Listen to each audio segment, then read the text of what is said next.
اتنا اعلیٰ مقام جو آپ کو حاصل ہوا،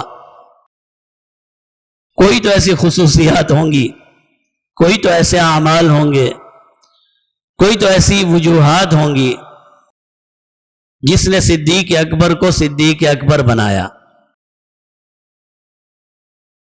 تو سب سے پہلی خصوصیت جس کا ہم تذکرہ کر سکتے ہیں، سیدنا صدیق اکبر رضی اللہ تعالی عنہ دوست بنانے میں بہت ہی احتیاط کیا کرتے تھے۔ میری اور آپ کی طرح نہیں ہے جو آیا وہ ہمارا دوست ہے۔ بھئی دوست کا ایک زندگی پر اثر ہوتا ہے، دوست کا ایک زندگی پر اثر ہوتا ہے۔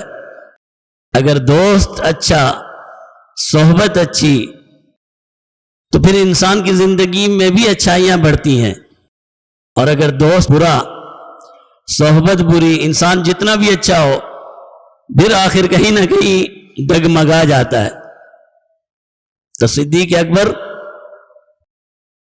رضی اللہ تعالیٰ عنہ کی زندگی کی جو پہلی صفت جو ہمارے لیے قابل تقلید ہے وہ یہ ہے کہ آپ دوست بنانے میں بہت ہی محتاط رویہ اختیار کیا کرتے تھے۔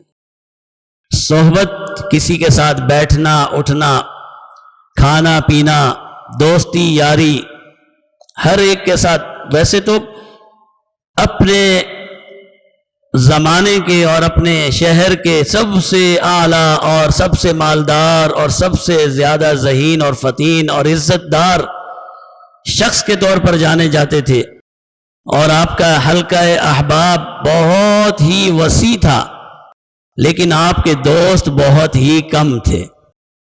تعلق تو سب سے ہوتا ہے، بھئی آپ ایک شہر میں رہتے ہیں، ایک علاقے میں رہتے ہیں، تو سلام دعا تو سب سے ہوتی ہے، لیکن کثیر الاحباب ہونے کے باوجود، آپ کی جان پہچان بہت کثرت سے ہونے کے باوجود، سیدنا صدیق اکبر رضی اللہ تعالیٰ عنہ کی دوستیاں بہت ہی کم لوگوں سے تھیں، اور ان میں سب سے بڑی دوستی تھی جناب نبی کریم صلی اللہ علیہ وسلم کی ذات سے۔ صدیق اکبر رضی اللہ تعالیٰ عنہ جناب نبی کریم صلی اللہ علیہ وسلم سے 2 سال چند ماہ چھوٹے تھے، اور اللہ کا کرنا یہ ہوا کہ آپ کے بعد، پیارے محبوب کے وصال کے بعد 2 سال ہی زندہ رہے۔ جتنے چھوٹے تھے اتنی مزید زندگی پائی۔ سب سے زیادہ جو آپ کی دوستی تھی، اٹھنا بیٹھنا تھا، چلنا پھرنا تھا، حتیٰ کہ آپ کی تجارت کے قافلے، آپ جو تجارت کیا کرتے تھے، آپ ہر اس قافلے میں جایا کرتے تھے جس میں جناب نبی کریم صلی اللہ علیہ وسلم تجارت کے لیے جایا کرتے تھے۔ آپ صلی اللہ علیہ وسلم کی نبوت کے اعلان سے پہلے ہی سیدنا ابو بکر صدیق رضی اللہ تعالی عنہ اور جناب نبی کریم صلی اللہ علیہ وسلم میں گہری دوستی اور گہرا تعلق قائم ہو چکا تھا، اور پھر جیسا دوست پھر وہی اثر آپ کی زندگی میں آتا ہے۔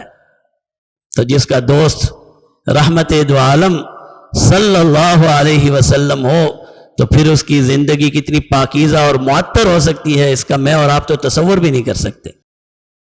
تو اگر آپ اور میں یہ چاہتے ہیں کہ صدیق اکبر رضی اللہ تعالیٰ عنہ کی زندگی سے کچھ حاصل کریں تو سب سے پہلے ان کا یہ سبق اور یہ اصول حاصل کریں کہ ہر انسان کو دوست نہیں بنایا جا سکتا۔ تعلق سب سے ہونا چاہیے، ہوتا ہے۔ آپ ایک دفتر میں کام کرتے ہیں، ایک تجارت کرتے ہیں، ایک محلے میں رہتے ہیں، ایک شہر میں رہتے ہیں، یہ تو ہو نہیں سکتا کہ آپ سب سے کٹ جائیں۔ تعلق سب سے رکھیے، لیکن قلبی تعلق، اٹھنا بیٹھنا اور دوستیاں صرف دیندار اور عزت والے لوگوں سے کیجیے۔ جب آپ ایک عزت والے انسان کے ساتھ، عبادت گزار کے ساتھ، اللہ والے کے ساتھ، نیک اور فرما بردار انسان کے ساتھ زندگی گزارتے ہیں تو اگرچہ آپ نیک نہ ہوں لیکن اس کی زندگی کا کچھ نہ کچھ اثر آپ کی زندگی میں آنے لگتا ہے اور بالآخر آپ بھی نیکی کرنے پر مجبور ہو جاتے ہیں۔ ہوتا ہے نا، وہ ساتھی آتے ہیں بولتے ہیں بھائی میں نے داڑھی اس کی وجہ سے رکھی، میں نے نماز اس کی وجہ سے شروع کی. یہ میرا دوست ہے، روز چلا جاتا تھا، میں اکیلا بیٹھ کے کیا مکیاں ماروں. پھر میں نے کہا چلو میں بھی نمازی بن جاتا ہوں. اور اسی طرح بے نمازی بھی اس کی وجہ سے ہوا. جب اذان ہوئی، یار نماز پڑھے، چھوڑ یار نماز بعد میں پڑھ لیں گے، کیا ہر وقت نماز لگائی ہوئی ہے، یار بعد میں پڑھ لیں گے. آپ ایک دفعہ چلے گئے، 2 دفعہ چلے گئے، مجلس گرم ہے، کتنی دفعہ چھوڑیں گے. آخر آپ نے بھی کہا چھوڑو یار بعد میں پڑھ لیں گے. تو دوستی کیجئے سعادت مند لوگوں سے، دوستی کیجئے نیک لوگوں سے، دوستی کیجئے اللہ والوں سے. اور اللہ والے یہ نہیں ہے کہ بھئی وہ مسجد کا امام ہونا چاہیے، وہ بھی مسجد کا امام بھی اللہ والا ہے، یہ داڑھی والا ہونا چاہیے. بعض اوقات اللہ والے ایسے بھی ہوتے ہیں جو آپ کے ارد گرد ہوتے ہیں. اللہ والا ہر وہ انسان ہے جو اللہ کے احکامات کو اہمیت دیتا ہے، وہ اللہ والا ہے.